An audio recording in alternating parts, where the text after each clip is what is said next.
ചാലക്കുടി പോട്ട federal bank കവർച്ചാ case അന്വേഷണത്തിനായി പ്രത്യേക സംഘത്തെ നിയോഗിച്ചു. ചാലക്കുടി ഡിവൈഎസ്പി കെ സുമേഷാണ് അന്വേഷണത്തിന് നേതൃത്വം നൽകുന്നത്. അന്വേഷണം കൂടുതലിടത്തേക്ക് വ്യാപിപ്പിച്ചിരിക്കുന്നു. പ്രതി സംസ്ഥാനം വിട്ടിട്ടുണ്ടോ എന്ന സംശയമുള്ളതിനാൽ കേരളത്തിന് പുറത്തേക്കും അന്വേഷണം നടക്കുകയാണ്. വിവരങ്ങളുമായി രേഷ്മ ബാബു ചേരുന്നു. രേഷ്മ, ഇന്നലെ പട്ടാപ്പകലാണ് ചാലക്കുടിക്ക് സമീപം പോട്ടയിൽ ഫെഡറൽ ബാങ്കിൻ്റെ ബ്രാഞ്ച് ഓഫീസിൽ കത്ത് ചൂണ്ടി 15 ലക്ഷത്തോളം രൂപ പട്ടാപ്പകൽ കവർന്നുകൊണ്ടുപോകുന്നത്. ഈ പ്രതി കേരളം വിട്ടിട്ടുണ്ടോ എന്നുള്ള സംശയമുണ്ട്. പിന്നെ പ്രതി ഹിന്ദി സംസാരിച്ച് അന്വേഷണ സംഘത്തെ അവരെ അന്വേഷണം വഴിതിരിച്ചു വിടാനുള്ള ശ്രമം നടക്കുന്നു എന്നുള്ളതും റേഞ്ച് DIG കഴിഞ്ഞ ദിവസം പറഞ്ഞതാണ്. ഇപ്പോൾ അന്വേഷണം ഏത് ഘട്ടത്തിലാണ്? എന്താണ് അന്വേഷണ സംഘത്തിൽ നിന്ന് ലഭിക്കുന്ന വിവരം? രേഷ്മ ബാബു. വിനോദ്, ഈ പോട്ട ഫെഡറൽ ബാങ്ക് കവർച്ചാ കേസിൽ അന്വേഷണത്തിന് വേണ്ടിയിട്ട് പ്രത്യേക സംഘത്തെ നിലവിൽ നിയോഗിച്ചിരിക്കുകയാണ്. ചാലക്കുടി ഡിവൈഎസ്പി ആയിട്ടുള്ള കെ സുമേഷാണ് നിലവിൽ ഈ അന്വേഷണത്തിന് മേൽനോട്ടം അല്ലെങ്കിൽ നേതൃത്വം വഹിക്കുന്നത്.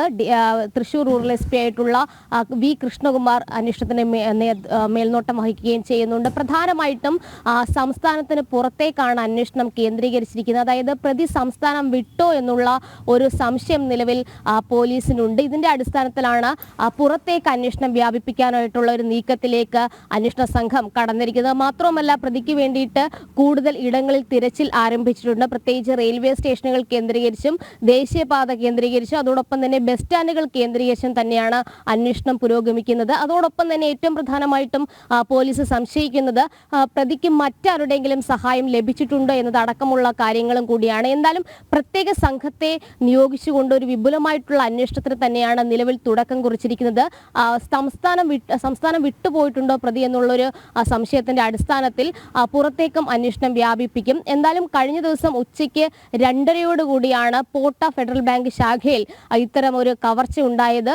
കയ്യുറയും ജാക്കറ്റും ഹെൽമറ്റും ധരിച്ചെത്തിയ പ്രതി പൊടുന്നനെ പെട്ടെന്ന് തന്നെ ഈ ശാഖയിലേക്ക്, അതായത് ബാങ്ക് ഓഫീസിലേക്ക് ഇരച്ചു കയറുകയായിരുന്നു. അവിടെ ആ സമയത്ത് ഭക്ഷണത്തിന്റെ ഇടവേളയായിരുന്നു. അതുകൊണ്ട് തന്നെ ബാങ്ക് മാനേജർ ഉൾപ്പെടെ 2 പേർ മാത്രമായിരുന്നു ആ ബ്രാഞ്ചിൽ ഉണ്ടായിരുന്നത്. അതിന് തൊട്ട് അപ്പുറത്തെ ഭക്ഷണം കഴിക്കുന്ന മുറിയിലായിരുന്നു മറ്റുള്ള ജീവനക്കാരൊക്കെ തന്നെ ഉണ്ടായിരുന്നത്. അതുകൊണ്ട് തന്നെ ഈ 2 പേരെ, മാനേജർ ഉൾപ്പെടുന്ന 2 പേരെയും കത്തി കാട്ടി തൊട്ടപ്പുറത്തെ ഭക്ഷണം കഴിക്കുന്ന മുറിയിലേക്ക് ഈ മോഷ്ടാവ് കൊണ്ടുപോയതിനു ശേഷം വാതിൽ പൂട്ടുകയായിരുന്നു പുറത്തു നിന്ന്. അതിനുശേഷം നേരെ കൗണ്ടറിലേക്ക് എത്തിയ മോഷ്ടാവ് അവിടെ ക്യാഷ് കൗണ്ടർ തകർത്തുകൊണ്ടാണ് 15 ലക്ഷത്തോളം രൂപ കവർന്നത്. 5 ലക്ഷത്തിന്റെ 3 കെട്ടുകളാണ് കവർന്നിട്ടുള്ളത്. 45 ലക്ഷത്തോളം രൂപ ഈ ക്യാഷ് കൗണ്ടറിൽ ഉണ്ടായിരുന്നു. പക്ഷെ 15 ലക്ഷം മാത്രമാണ് എടുത്തിട്ടുള്ളത്. എന്തായാലും അതിനുശേഷം പിന്നീട് പ്രതി പോയിട്ടുള്ളത് എറണാകുളം ഭാഗത്തേക്കാണ് എന്നുള്ളൊരു സൂചന നിലവിൽ പോലീസിന് ലഭിച്ചിട്ടുണ്ട്. അതുകൊണ്ട് റെയിൽവേ സ്റ്റേഷൻ കേന്ദ്രീകരിച്ചുകൊണ്ടും പ്രദേശത്തെ CCTV കേന്ദ്രീകരിച്ചുകൊണ്ടുള്ള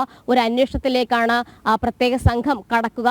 നേരത്തെ തന്നെ ഈ ബ്രാഞ്ചിലെത്തി തൃശൂർ റൂറൽ SP ആയിട്ടുള്ള കൃഷ്ണകുമാറിന്റെ നേതൃത്വത്തിലുള്ള സംഘം CCTVയും മറ്റ് കാര്യങ്ങളും ഒക്കെ തന്നെ തെളിവുകളും ശേഖരിച്ചിരുന്നു. ഡോഗ് സ്ക്വാഡ് അടക്കം വിരലടയാള വിദഗ്ധരടക്കം സ്ഥലത്തെത്തി തെളിവുകൾ ശേഖരിച്ചിട്ടുണ്ട്. എന്നാലും പ്രതിക്ക് മറ്റുള്ളവരുടെ സഹായം ലഭിച്ചിട്ടുണ്ടോ എന്നതടക്കമുള്ള വിഷയങ്ങൾ വിശദമായിട്ട് തന്നെ പരിശോധിക്കേണ്ടതുണ്ട്.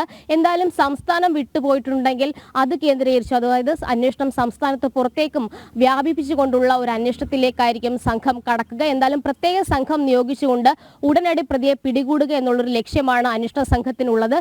DYSP കെ സുമേഷിന്റെ നേതൃത്വത്തിലുള്ള സംഘമാണ് അന്വേഷണം നടത്തുക. അതിനോടൊപ്പം തന്നെ മേൽനോട്ടം വഹിക്കുന്നത് തൃശൂർ റൂറൽ SP ആണ്. എന്തായാലും റെയിൽവേ സ്റ്റേഷൻ കേന്ദ്രീകരിച്ചുകൊണ്ടും ബസ് സ്റ്റാൻഡുകൾ കേന്ദ്രീകരിച്ചുകൊണ്ടുമുള്ള ഒരു അന്വേഷണത്തിലേക്കാണ് പോലീസ് കടക്കുക. അതെ, പ്രത്യേക അന്വേഷണ സംഘത്തെ തന്നെ നിയോഗിച്ചിരിക്കുന്നു. പ്രതി കേരളം വിട്ടോ എന്നുള്ളതും സംശയമുണ്ട്. നമ്മുടെ പ്രേക്ഷകർ ഉഷാ നെല്ലൂരൊക്കെ പറയുന്നത് എല്ലാ പ്രതികളും കേരളത്തിൽ സുരക്ഷിതരാണ് എന്നുള്ള കാര്യമാണ് പറയുന്നത്.